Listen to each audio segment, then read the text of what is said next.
πριν από χρόνια στο Άγιον Όρος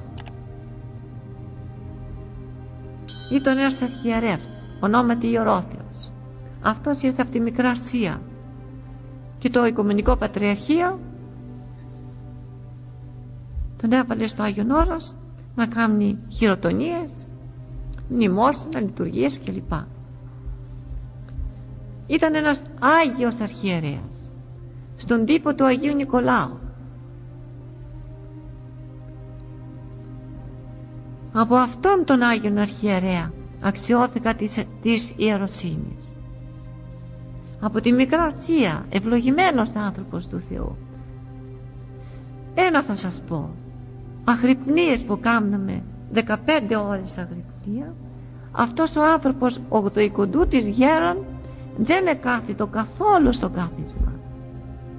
Από το θρόνο κατέβαινε στο στασίδι πάλι όρθιος, και στην λειτουργία 3 ώρες που ακολουθούσε μετά την πολύ ωραία ακολουθία του όρθρου, όρθιος. Του βάζαμε μια καρέκλα να καθίσει και δεν ήθελε. Λέει, ακόμα η Παναγία μας δεν με κούρασε, και ας έτρεμε όλος από την κούραση. Αυτός ο Άγιος Αρχιερέας, αυτός μας είπε, αυτός είδε τον κοιμόμενο αυτόν στρατηγό Ιωάννη που θα αναστηθεί όταν θα γίνει ο τρίτος μεγάλος αυτός παγκόσμιος πόλεμος. Τον είδε, διότι χίλιοι αρχιερέας και ιερέας ουψεύονται. Λοιπόν, μας είπε την αλήθεια και το ρωτήσαμε, διότι ζούσε τότε και ο μακαριστός μου και ο Άγιος Γεροντάς μου και όλοι μαζί συνοδεία, τον είχαμε πάρει στο εκκλησάκι μας και εκεί καθίσαμε και το κάναμε τις ερωτήσεις και μας τα έλεγε, τα ακούσαμε με τα αυτιά μας. Λέει, υπάρχει αυτός ο κοιμόμενος βασιλεύς και θα αναστηθεί. Του λέμε, πότε γέροντα, πότε Άγιε Αρχιερέα του Θεού? Λέει, όταν θα γίνει ο δεύτερος, ο τρίτος παγκόσμιος πόλεμος. Και επίσης μας είπε ότι το δεξί του χέρι είναι στη λαβή του σπαθιού, το οποίο σπαθί είναι μέσα στη θήκη, και λέγεται, μας έλεγε ότι όταν το σπαθί θα βγει από την θήκη του, τότε θα γίνει ο τρίτος παγκόσμιος πόλεμος. Εμείς με την περιέργειά μας του λέμε, σεβασμιότατε, πόσο είναι το σπαθί μέσα στη θήκη? Ολίγοι πόντοι εναπέμειναν για να βγει, λέει.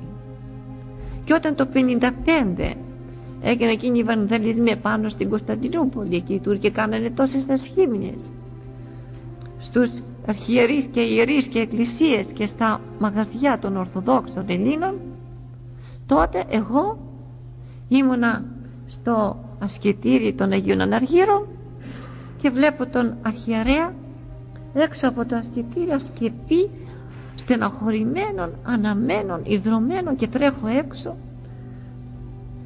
και του λέγω, σεβασμιότατε, περάστε μέσα να σας δώσω ένα ποτήρι νερό, γιατί είστε έτσι?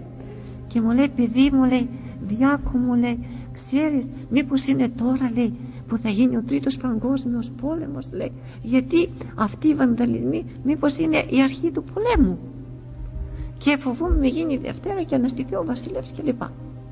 Και δεν ήταν βέβαια εκείνη, δεν ήρθε ακόμα η ώρα, αλλά υπέθεσε ο άνθρωπος, γιατί γινόντουσαν εκείνα επάνω στην Κωνσταντινούπολη. Και εν συνεχεία ο Άγιος Κοσμάς ο Αιτωλός λέγει ότι αφού βασιλεύσει αυτός ο Άγιος βασιλεύς, τότε αυτός θα ζήσει 33 χρόνια. Η ζωή αυτών των χρόνων θα είναι μια ζωή παραδεισένια πάνω στη γη, και από όψεως αγαθών και από όψεως πίστεως. Και τότε λέγει ότι θα εφαρμοστεί το λόγιο του Ευαγγελίου που μας λέγει ο Κύριος, ότι θα έρθει η εποχή που θα γίνει μία πίστης εις ποιμήν επάνω στον κόσμο, και οι άνθρωποι θα ζουν ευτυχισμένα έχοντας ένα τέτοιον Άγιο Βασιλέα να βασιλεύει.